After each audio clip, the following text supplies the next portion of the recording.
She'll be like, "That's the 10:45 departure for Amsterdam," or whatever. My brain said, one does not simply walk into an airport. One needs tickets and passports and stuff. But another voice in a different part of my head was going, "Let's see what happens." I listened to that one.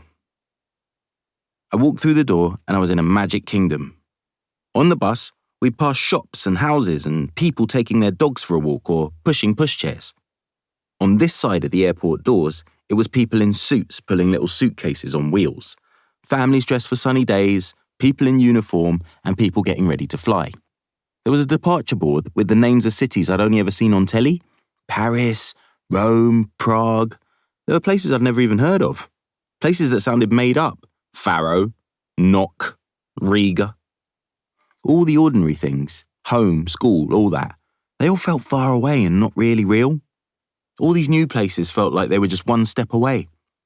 Obviously, if you're in departures, you need to look as though you're going somewhere, especially if you're a year 7 with no grown-up. Even if you're going nowhere, nowhere is a big place. It's best to narrow things down. Instead of going nowhere, pick a particular destination and decide that is the place you're not going to. That first time I decided not to go to Disney World, Florida, I got into the queue at Area C, Desk 23 for Miami. Then I just let myself chill.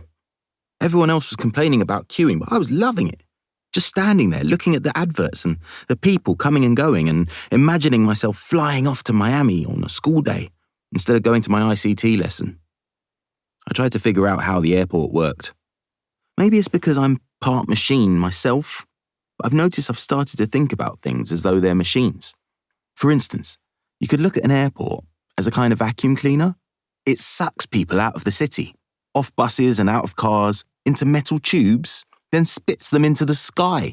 That's departures. The airport has 2 settings, departures and arrivals. Departures is all stress. Everyone's hurrying to get into the right tube before it flies off. Arrivals, though, is all just chill. It sucks people out of the sky and sends them home. Departures is full of people stressing and crying. Arrivals is full of people being happy and crying. Arrivals is a party. And I gate crashed the party that day, and the next day, and whenever I felt like it from then on. People in arrivals aren't queuing to check in or for the baggage drop. They're mostly standing around, behind a barrier, staring at big automatic doors marked arrivals. Soon after a plane lands, people start piling through those doors, pulling their luggage after them. If the people waiting recognize the people arriving, they duck under the barrier, rush forward, and hug them. A lot of people hold up signs for their arrivals to see. Mostly they're taxi drivers with just names on their cards like Mr. Soyinka, or people in suits holding "Welcome to delegates of the International Labradoodle Convention" placards. Some people make special colourful signs with messages like "Welcome back, Mum." Once there was a man with a sign that said, "The love of my life."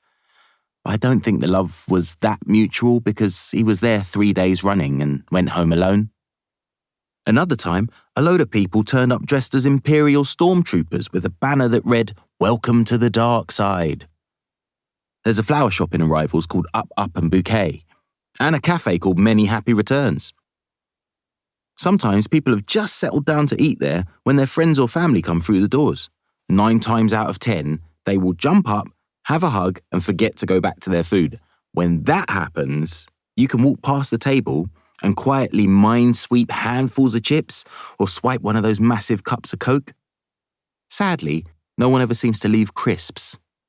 Not even Pringles. The good things in life are just too portable.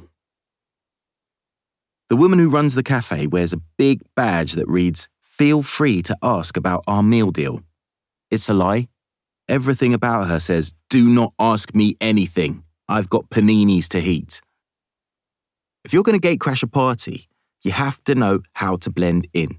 Otherwise, people start asking you things like, "Why aren't you in school?" So I decided to make a sign of my own. Even though, of course, I wouldn't actually be waiting for anyone, a sign that says "not actually waiting for anyone" would attract the wrong kind of attention. So that night, I rooted around in the shed, found a big cardboard box. I think it had had a duvet in it once. Ripped one panel off.